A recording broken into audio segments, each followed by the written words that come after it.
Hey there, guys. We're going to talk about this exercise I came up with for this tips and licks video. Um, it helps you lock in sweep picking, and then it goes into string skipping, which is both of those are very awkward and they take some time to start getting used to and practice, obviously. So I've just made this little exercise to help lock in both techniques. So let's get going here. It starts off with a 6-string A minor arpeggio. Now, if you're wondering what that is, I do have another video that you can check out and go back and look at that as far as how to do it. So this starts off going on the 5th fret, hammer on onto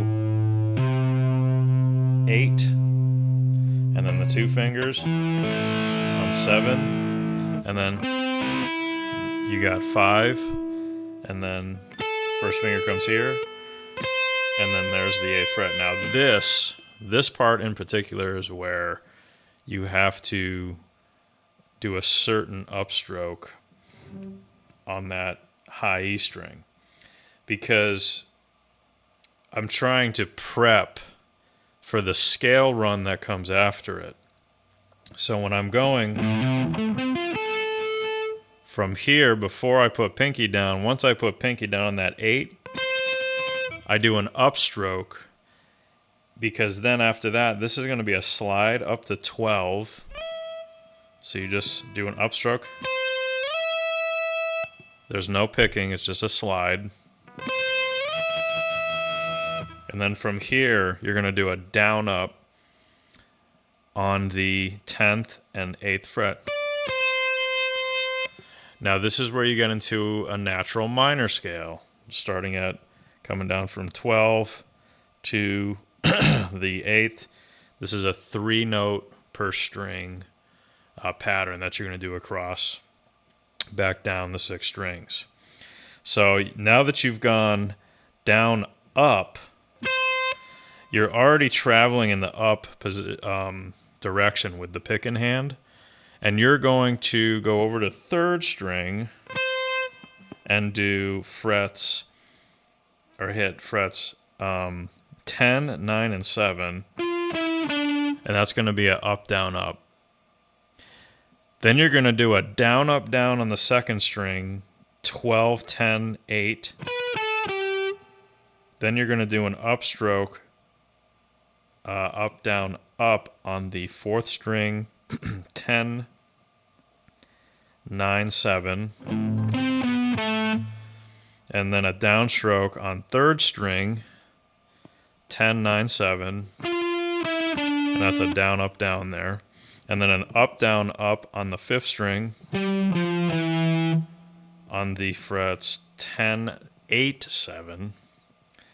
Then you're going to go back to 4th string, down, up, down on 10, 9, 7. And then an up, down, up on the 6th string, 10, 8, 7. And then here you're going to do a downstroke on the 4th fret of the 6th string, and then end on the 5th fret right there. So that's the whole thing.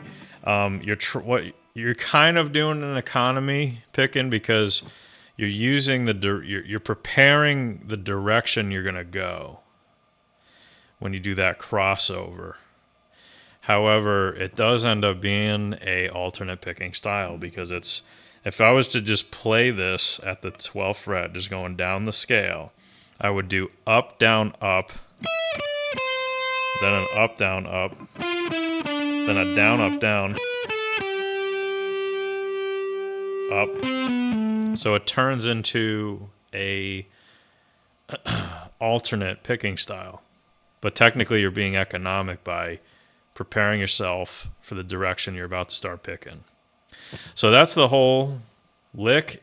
It's a great exercise when you're trying to lock in your left hand with your right hand. Start it off slow, do it with a metronome. The entire thing is meant to be played as 8th notes. So if you have a metronome playing, you're doing the 1 and 2 and 3 and 4 and. So you're grabbing all those notes.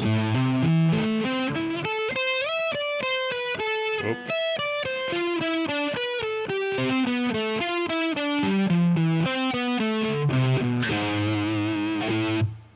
So you're trying to get all that locked in, and as well as getting your hand to do that kind of a jump. Some form advice: keep your elbow against your side. This is like across the board. I've noticed this has helped me. Keep your elbow against your side. What that's going to do, it's going to keep your hand from doing this. I'm kind of exaggerating, where pinky can't really reach a whole lot. It's bringing your wrist in, and that pinky now has almost the same amount of length as your first finger, but you're giving him aid so that he can reach where he needs to go. When you're doing this string skipping stuff, you want to give that pinky the ability to just skip over from here and just move it like so, like in this direction, which is going to make your wrist curl that direction. And I'm kind of exaggerating how much I'm doing it, but it helps with that hand in this position so that pinky can have enough access. So there you go. Add this to your practice regimen when you're trying to get both hands locked in, picking, and the left hand with the fretting. And I hope you enjoyed this video. I will try to put a image either in the description that shows the tabs or just on the screen so you can take a look at it while I was going through it. All right. Y'all take care.